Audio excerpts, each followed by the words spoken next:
Hare Krishna, Namaste, Chapter 17, which is entitled as Shraddha-traya vibhāga yoga, the three types of faith.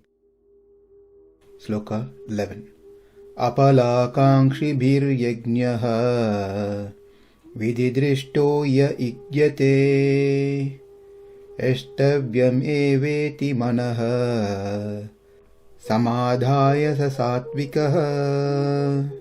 From the previous three slokas, sloka 8, 9 and 10, we learnt those kind of foods which are desired by people who are in the mode of goodness, passion and ignorance respectively.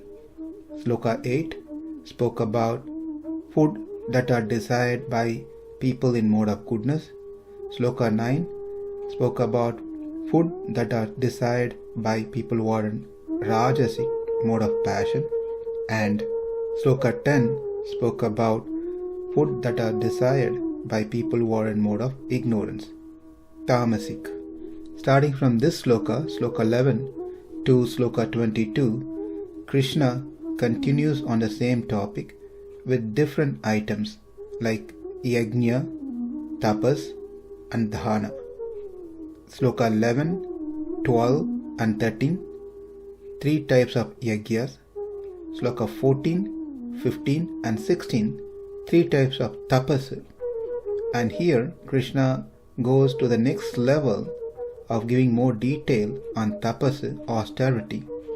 That is, in 17, manasa tapas, in 18, vachaka tapas, and then in 19, kayaka tapas. The austerity performed by mind, speech and one's body through action. Then in sloka 20, 21 and 22, three types of dhyana, that is mode of goodness, dhyana in mode of passion, dhyana in mode of ignorance are discussed. Now in this 11th sloka, we will see yajña that is performed in mode of goodness. Let's see the meaning of the sloka first. Vidhi-diṣṭo, according to the direction of scripture, yajñah, which sacrifice, aphalākāṅkṣibhir, by those devoid of desire for result. In other words, their performance of yajña, sacrifice, is only for the satisfaction of the Lord, to bring delight to the Lord, not for any lower material things. Yaṣṭavyam eveti, that it has to be performed for its own sake. One does just for the sake of doing it, because that's a duty to do and it's been prescribed in the Shastras. Manaḥ samādhāya, convenes that it is a mode of worship of the Lord, because the mind will drive us to do so many other things. But this person is convinced, I am doing this for the satisfaction of the Lord, as a worship to the Lord. Ijyate is performed, saha, that sacrifice, sāttvikaḥ is in the mode of goodness. Translation: of sacrifices, the sacrifice performed according to the directions of scripture as a matter of duty by those who desire no reward is of the nature of goodness. Hearing this, one may think, goodness, how can even that possible? Why even someone would do something where there is no any returns? We will discuss about it as we go into the details. Aphalākāṅkṣibhir. Phalam means fruit. We are not talking about apple, orange, grapes, those fruits. The fruit that's been mentioned here is by performing some action, one gets something out of it, a reward, a result, in some way or the other. That is called phalam, fruit of one's action. One may desire to get something best by doing certain action. But aphala doesn't mean one who desires useless gains, useless result, because no one is going to do an action for an useless result. Therefore, aphala does not mean that. What it means is that one who does not have any desire for any results, no expectation of any reward. Well, one may say that if you do an action, by default you will get a result. That cannot change. Then how can one say he doesn't want a result? Well, yes, by performing certain things one gets a reward, a result. But the performer has a choice to say no thanks. For example, you help someone. In return, that person may be very appreciative of our action. He in return gives $100 bill. It is our choice to whether to accept or not accept that $100 bill. Likewise, the Shastras mentions by doing certain things you get a result, you get some benefit. It is performer's wish to accept it or say no thanks. Then the question comes, why even one has to perform if he's not interested in getting some result? Well, there is a result that he is desiring for, that is to see the Lord being delighted by his action. He just simply does for enjoyment of the Lord. Vidhi-diṣṭo. Vidhi also means Lord Brahma. Drishtaha means one who sees, witnesses. So vidhi-diṣṭo may appear to be stating that Brahma witnesses all the yajñas, all the sacrifices that is being performed. But that does not add any merit or credit to this particular sloka in this context. Whereas vidhi also refers to shastra, the scriptures, which means shastra drishtam. Shastras are witnessing the performer of the yajña. Well, that is also not appropriate, because the Shastra is not going to witness who is doing what. It just gives set of rules and procedures, like a law book. Therefore, Shastra Drishtam has no special significance either. So it is not Brahma who is witnessing, or it is not the Shastra is witnessing.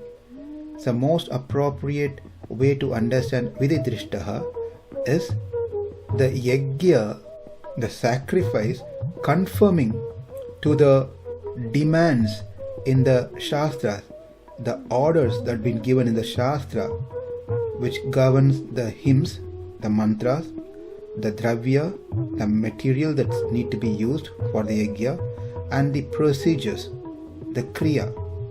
Vidhi-diṣṭo means as prescribed by the Shastra. There is no mantra lobha, dravya lobha, kriya lobha. Without any of these three lobha. Lobha means trying to cut down the mantras, dravyas and kriyas, trying to be stingent in the way to perform as it is described in the scriptures. For example, if the Shastra says one should wash their hands and feet, etc. this many times during the yajña, the process, one should sit in this manner, one should keep the yajña article in certain order. One must not try to do a shortcut ways because of laziness. One should not be complacent while performing the kriya, while performing the yajña. If one does, then it is called kriya lobha. If the Shastra says a certain list of ingredients that needs to be used for the yajña, then we must try to use them. One should not try to do cost cutting to save some money during the yajña. One must be very generous in spending their money for the yajñas, because that's not the place where one need to do cost cutting. People spend so much money for little thing, but when it comes to puja, yajña, homa, giving money to the temple, they try to be very stingent. One should be very happy, enthusiastic in spending money for such things. The reason that people behave stingent is because of their faith level in the yaga, yajña and things like that. They feel, why to waste money? We can buy the cheap quality ones because it's all going to be burnt anyway. They don't understand it is the Lord who's consuming all those articles that's been offered in the fire. So one should avoid dravya lobha. Mantra lobha is when the mantras that are prescribed in the scripture for that particular yaga is not chanted in full. This is not necessarily a problem with the priest who is performing this, but the problem is with the host who is holding the program. Because of the fast world that we are in, the mantras are reduced. Sometimes the mantras are skipped due to the host who have no time for the complete elaborate procedures.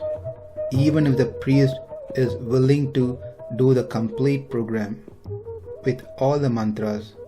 In other hand, if the priest is focused only on making money so that he can quickly finish this program, this yajña, and move on to another yajña where he can gain some more money, then in that case also he can cut short the mantras.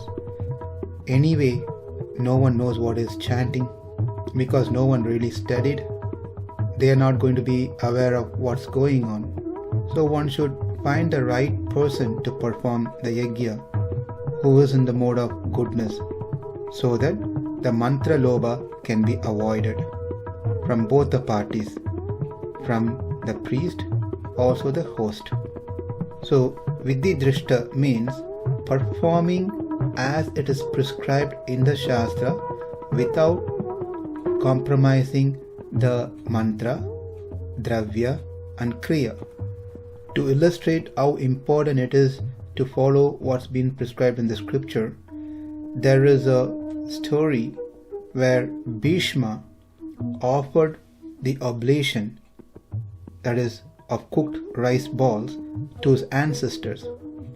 For those who may not be familiar with this ritual, it is called Shraddha ceremony, performing prayers and some rituals for the ancestors who passed away.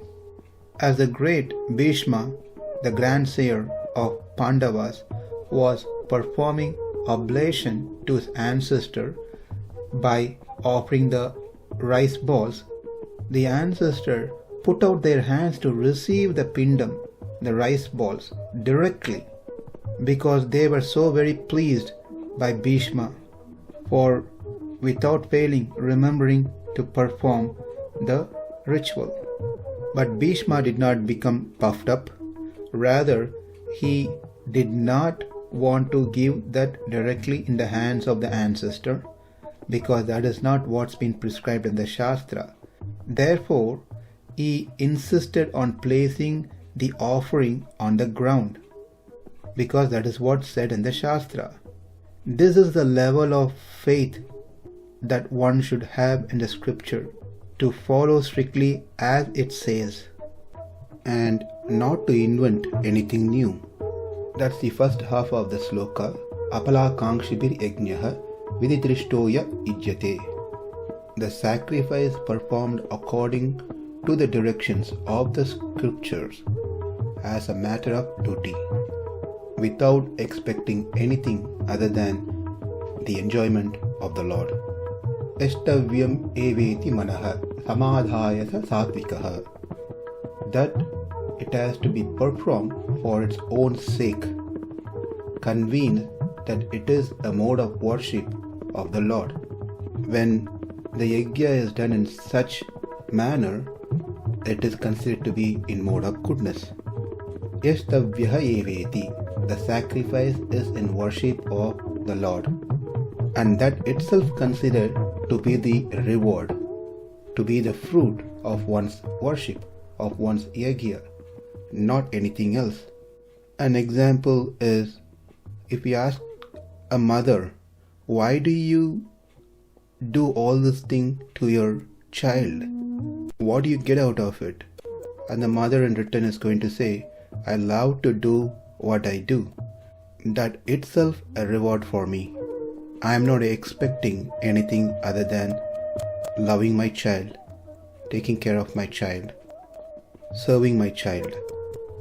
That is just to make us understand what has been discussed here when it says doing as a duty for the sake of doing, for the satisfaction, for the pleasure of the Lord, itself a reward for one who is in mode of goodness.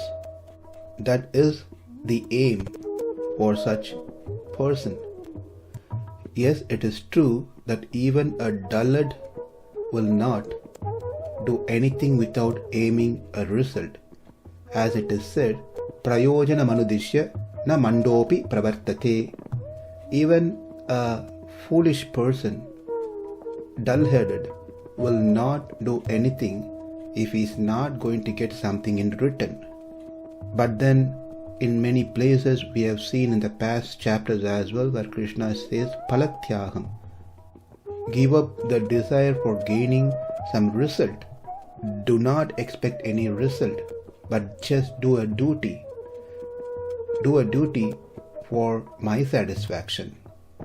What it means is, yes, it is natural for one to desire for some gains, but that desire should not be for lower gains, lower results. It should be for higher purpose. Otherwise, the entire 6th chapter that was discussed from chapter 1, actually starting chapter 2 to chapter 6, the subject is Atma Sakshatkara, obtaining self-realization, vision of the self. So if that is the result that one get, is Krishna telling that one should give away the self-realization, not expect to be self-realized, give away the phalatyaga? Because by performing karma yoga, by performing jnana yoga, one get self-realized. When one performs bhakti yoga, one becomes Bhagavan realized. Those are the results by doing the yoga that mentioned by Krishna. So Krishna is certainly not going to say, do not desire to obtain self-realization, God realization. What he meant by saying phalatyaga is to give away the mentality of wanting to gain some lower material results for sense enjoyment. Because Krishna does recommend that one must be adoring the Lord, realizing that the Lord is our excellent Sukrit, selfless friend, our dearest well-wisher. It would be realized then that adoring Him is the best and greatest result that can be obtained by us. We find this in the 5th chapter, 29th sloka. Bhaktāram yajño tapasam sarvaloka maheshwaram sukridam sarvabhūtānam ñātvā mam shantim richati. Then there may be a question arised. In the Vedas, there are many yaga yajñas are being prescribed and directing us to obtain many material gains. What about those yaga and yajña? Why they are mentioned there? Should we at all perform those yaga yajñas? Purpose to do any yajña should be to please the Lord alone. So one can perform anything as prescribed in the scriptures and desire to obtain certain result. For example, vayavyayaha, there's an yaga that's been mentioned. By performing this, one can gain wealth, unimaginable wealth, like how a strong wind on its way pushes and collects everything from everywhere and dump it into a corner. Like that, by performing this vayavyayaha, it collects the wealth from everywhere and dump it into the person who performed the yaga. Well, those who are in Sattva Guna will not perform such yaga to gain any material profits. He will rather be happy performing some devotional services, seeking shelter at the lotus feet of the Lord, not such yaga because it is mentioned in the Shastra. Just because it's mentioned in the Shastra doesn't mean one should perform every single thing. One should wisely avoid those which drives one towards a material activity. They are called kamya karmas. Doing puja to get money, doing puja to get promotions, doing puja to become a well-known person in the society, a minister or a president, etc. These are all called kamya karmas. Another example, Sena Yaga. There's another yaga when it is performed, one will be able to destroy their enemies. This is also given in the Shastra. So enemy who is unable to be managed, handled, there is a way where we can once for all finish that enemy. So again the same question, should we perform such yaga because it's mentioned in the Vedas? Well, being a devotee, there should not be any hatred to anyone. Then what to speak about killing someone through a yaga? Therefore a devotee will not perform such yaga. These are just two examples. There are many such yagas which are also mentioned, which classified under kamya karma, which are not mandatory. They are optional. One can do if they wish to do. If they don't do, they won't get reaction.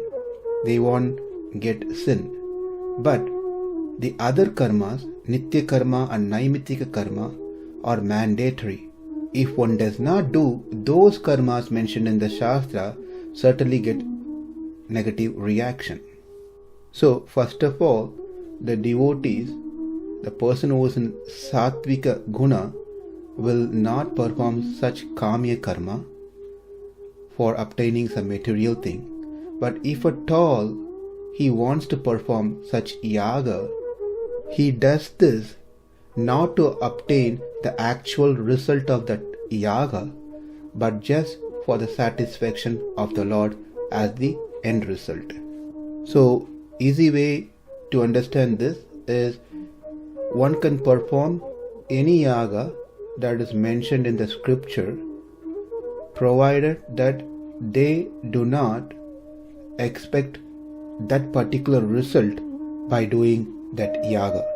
The result comes out of that yaga is given up, is renounced, but can certainly be done for the satisfaction of the Lord alone. It is better not to get into such yaga because they are predominantly well known for their respective results in the world. So why even we have to get into such yaga? Samādhāya, withdrawing the mind from other things. One's mind should be fully focused on performing the yaga, not the result of the yaga. Samādhāya means convincing our mind not to wander or not to get attracted to the end result of this yaga. Because as we perform yaga, mind may say, instead of doing these things, you could be doing something else. Save your time, save your energy, save your money. Or why don't you do this for some material gain, so that you can have a better life here in this world, or better life in heaven after you leave this body, where you can have more enjoyment, unlimited pleasure.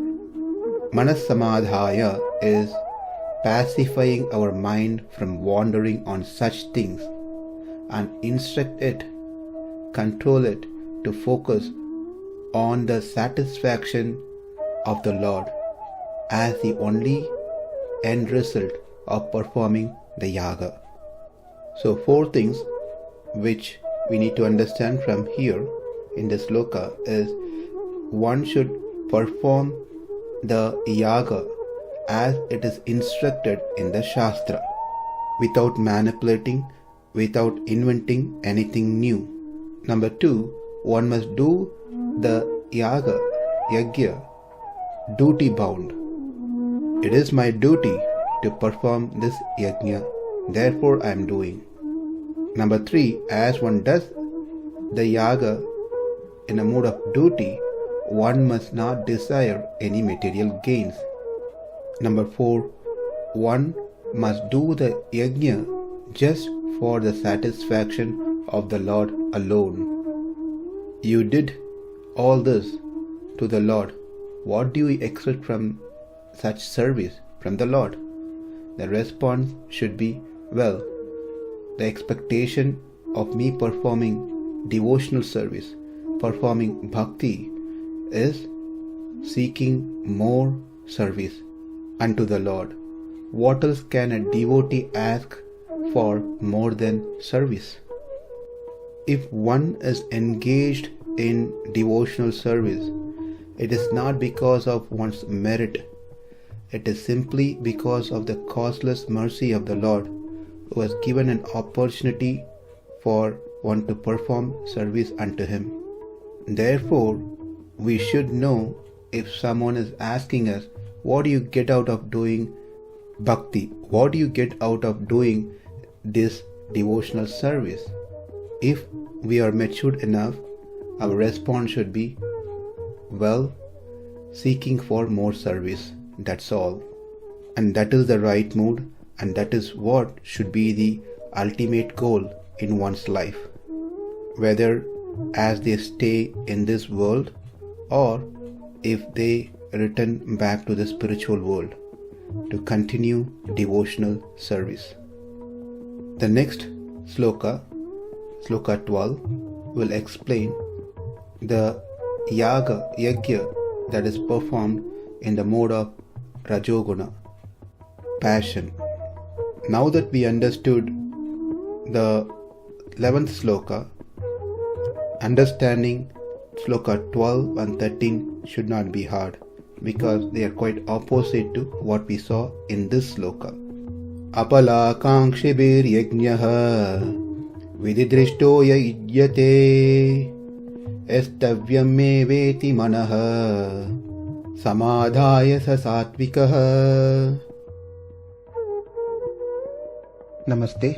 Hare Krishna.